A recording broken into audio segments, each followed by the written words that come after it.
গাছগুলো আর কি হলো, শুকিয়ে ছোট ছোট ভুট্টা গুলা কে তেড়ে নিয়ে এসে প্রত্যেকদিন ভুট্টা গুলা।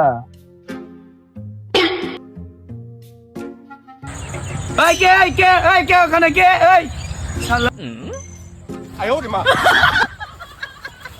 থাম থাম থাম, গোটা তুই যদি ভুট্টা নিয়ে পালাস তোর একটা রোজা কবুল হবে না। রোজা রমজান মাসে ভুট্টা চুরি করা একটা রোজা কবুল হবে না তোর। দাঁড়া দাঁড়া ভুট্টা দাঁড়া।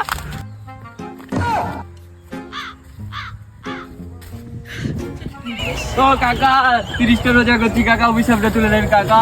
অভিশাপ তুলবো না, চুরি করবি কেন রমজান মাসে? আমি নিবো না ভুট্টা, তোর একটা রোজা কবুল হবে না, আমার অভিশাপ এটা কাকা। ছাড়, তুই ভুট্টা চুরি করলি কেন আমার খেতে? করে দেন কাকা, 30টা রোজা করছি কাকা, অভিশাপটা তুলে নেন কাকা। যা 15টা হবে, 15টা হবে না, যা। বন্ধু